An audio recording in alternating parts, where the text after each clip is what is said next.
Hey, if you're watching this video, you're an event creator. We have a brand new way of creating events at SimpleTix where you can set different price levels for different days of the week. So it's not timed entry ticketing where people are buying a ticket for a specific date and time. Instead, what you're doing is you're creating an event or a ticket level that can be used for peak pricing and off-peak pricing.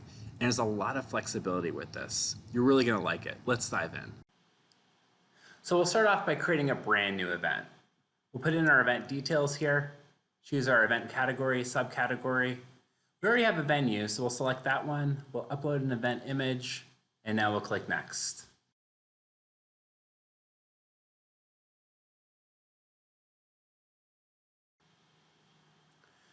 If you wanted to create this as a timed entry event where you actually can limit the capacity, let me show you how to do it. So you choose the option here for scheduling multiple dates and times. And you can choose which days of the week you wanted to create this as a reoccurring pattern. However, if capacity limitation does not matter, let me show you a better way. So we'll choose the option here to make this a Flex Pass event. And we'll give this Flex Pass, our first one, a name. Let's call it Peak. This will represent our better, more expensive days, such as weekends and holidays. Make it $25, and now we'll go over to settings. We'll start off by setting our ticket description, which describes what this ticket is. If we want to set a maximum number of tickets per order, we can also set that too. And here's where the important part of our video is. The default is that this ticket can be used on any day. Now, another option is you can say this ticket can be only used certain days of the week, for example, Saturday and Sunday only. However, what if you wanted to set the entire week of Christmas as peak pricing? Or let's say this is a fall event and Halloween was on a weekday. You wanted that, Halloween to be a peak pricing. So you can choose the option here to set specific dates on the calendar to be peak and off peak.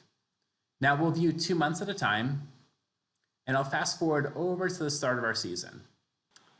The day of the week is the column header. So if I choose any of the days on the week, it'll select all of those dates below in the calendar. So for example, if I was select all the Sundays and Saturdays, simply choose it like this. And I can deselect any of the dates really simply to deactivate them. So let's say our season begins on Thanksgiving. I can just choose those dates. So as you can see, you can sort of cherry pick around the calendar as well. So let's say the entire week preceding Christmas is peak. I can select those dates. And if you're closed after Christmas, I can deselect those dates. All right, so I'll close settings here, and now I'll create my off-peak pricing level.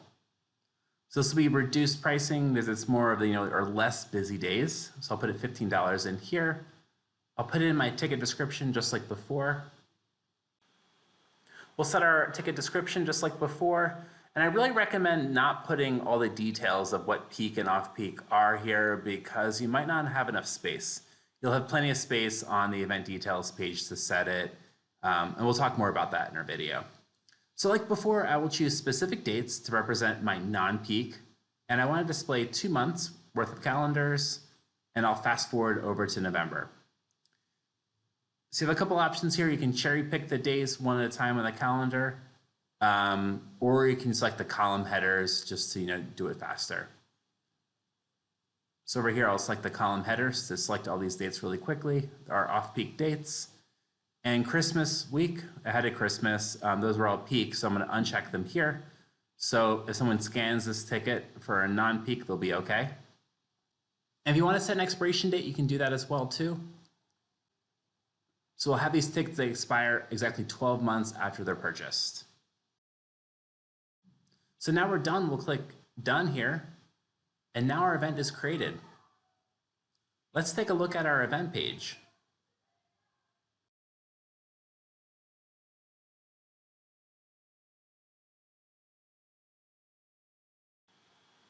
So you can see both ticket prices. I'll go ahead and select one off-peak ticket. The best place to mention where your peak dates are and your off-peak dates are your event details page.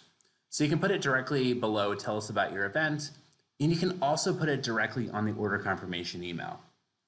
Order confirmation email, as you can imagine, they only see it after they've placed the order. So that is a handy place to put it, but you can definitely put it in both places. We'd recommend that. If you haven't downloaded our event organizer app, do it now. It's available on Android and iOS. So now we'll scan our first ticket. This is an off-peak ticket on an off-peak day, and it's valid.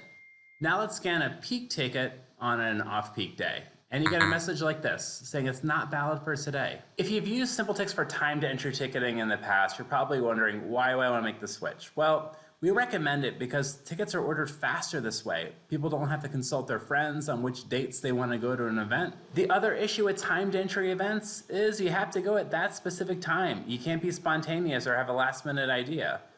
Also, if you can't make it, you'll have to be changing your event time each time you can't make it. Let us know what you think about this. Leave a comment down below on how you think this might benefit your organization.